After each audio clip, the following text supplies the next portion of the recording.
तो आज हम समझने की कोशिश करेंगे कि मिस्टर बीस्ट के एक सबसे वायरल वीडियो के पीछे की स्टोरी टेलिंग का राज क्या है। देखिए, ये सिर्फ गाड़ियां तोड़ने और बड़े-बड़े इनाम देने की बात नहीं है। इसके पीछे एक कमाल की कहानी है जिसने लाखों लोगों को स्क्रीन से चिपकाए रखा। तो चलिए इसे परत दर परत खोलते हैं।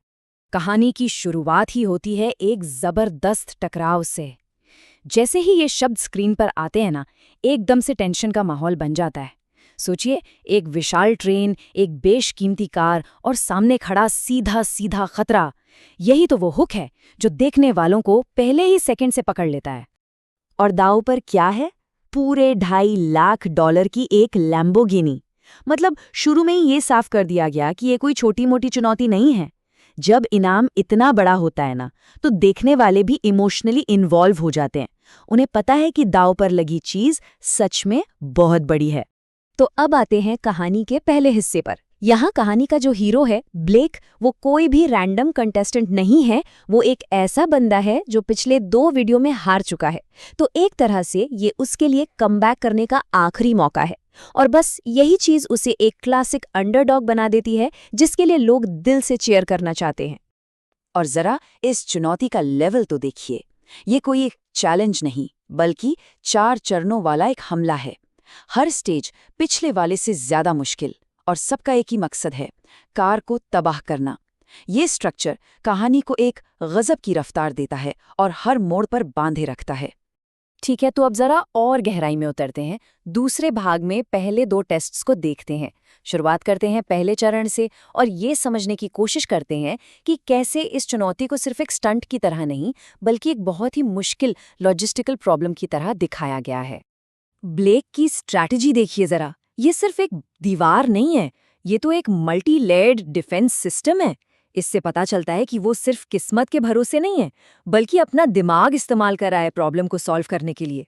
और यही बात उसे एक भरोसेमंद हीरो बनाती है। और इस तैयारी का स्केल देखिए। सिर्फ सप्लाई पर, मतलब सामान पर $78,000 का खर्च आया। ये नंबर ही अपने आप में बता देता है कि प्रोडक्शन का लेवल क्या है और चुनौती का दाम कितना बड़ा है। गोलियों की बौछार के टाइम टेंशन एकदम चरम पर था। जैसा कि अंदाजा था, सिंडर ब्लॉक की दीवारें तो टूट गईं, लेकिन वो मल्टी लेयर वाला डिफेंस काम कर गया। कार को एक खरोच तक नहीं आई। पहली जीत हासिल हो चुकी थी। अब आते हैं दूसरे चरण पर, और सवाल ऐसा है जो सुनने में ही नामुमकिन लगता है। ये सवाल सीधे ऑडियंस से पूछा जाता है, जिससे वो भी इस पहेली को सुलझाने में लग जाते हैं। सोचने पर मजबूर करने का एक बहुत ही शानदार तरीका है ये।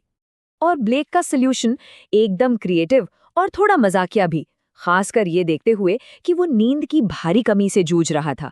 ये उसकी स्मार्टनेस तो दिखाता ही है, साथ में कहानी में थोड़ा ह्यूमर भी डाल देता है। और जरा इस लैंडिंग पैड का सामान देखिए। 3 बाउंसी कैसल, 150 गद्दे, 150 तकिए और 2000 कार्डबोर्ड बॉक्स।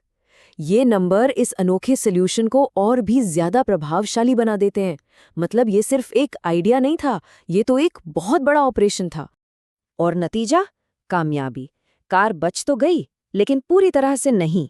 बम्पर में ये जो छोटी सी दरार आई ना, ये आगे चलकर कहानी का एक जरूरी हिस्सा बन जाती है।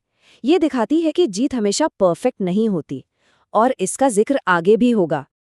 अब जो बात वाकई दिलचस्प है वो ये कि तीसरा चरण सिर्फ एक और रुकावट नहीं है, बल्कि ये पूरी कहानी का इमोशनल सेंटर है।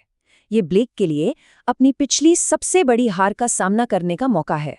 यहाँ ब्लेक का अंदरूनी संघर्ष एकदम साफ है।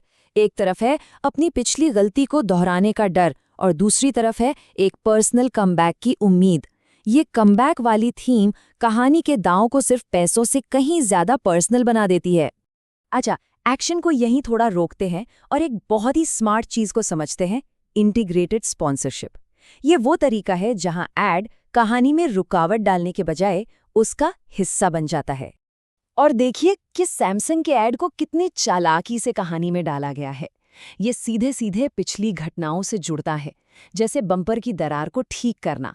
और ये भी दिखाता है कि अगर पिछली बार ब्लेक के पास ये फोन होता तो वो अपनी गलती से कैसे बच सकता था। मतलब स्पॉन्सरशिप कहानी का ही एक हिस्सा बन गई। ऐड के बाद फोकस वापस ब्लेक की इमोशनल जर्नी पर आ जाता है। इस चुनौती को जीतने के बाद उसकी राहत को साफ महसूस किया जा सकता है। ये उसके लिए सिर्फ एक और स्टेज नहीं था, बल्कि अपनी पिछली हार से उभरने का एक तरीका था। चलिए, अब चलते हैं आखिरी पड़ाव पर और देखते हैं कि कहानी अपने क्लाइमैक्स तक कैसे पहुंचती है। अंतिम चुनौती, जहां ब्लेक को एक चलती हुई ट्रेन को रोकना है। ये सब कुछ का निचोड़ है। ब्लेक का प्लान सच में शानदार था। ये कोई नया बचाव नहीं था, बल्कि पिछली सभी चुनौतियों से सीखे गए सबक और चीजों का एक कॉम्बिनेशन था। उसने जली हुई कारों, शिपिंग कंटेनरों, यहां तक कि गद्दों तक का इस्तेमाल किया। और ये सीन तो उसकी वापसी की कहानी पर एक तरह से मोहर लगा देता है। वही रेलरोड टाइज जो उसकी पिछली सबसे बड़ी हार का सिंबल थी, इस बार उसकी जीत की चाबी बन गई। क्या कमाल का तरीका है कहानी को एक सर्कल में पूरा करने का। टक्कर से ठीक पहले ट्रेन की बढ़ती हुई स्पीड को दिखाकर आखिरी पलों के टेंशन को और बढ़ा दिया जाता है। सबको पता है कि एक बहुत बड़ी ताकत आ रही है, जिससे जीत का वो पल और भी ज्यादा असरदार हो जाता है। और फिर आता है जीत का वो क्लाइमैक्स वाला पल। सारी तैयारी, सारा तनाव और सारी मेहनत एक ही पल में सफल हो जाती है। ये पूरी यात्रा का एक इमोशनल इनाम है। तो सबसे जरूरी बात क्या है? वो ये कि ये चुनौती सिर्फ तोड़-फोड़ के बारे में नहीं थी।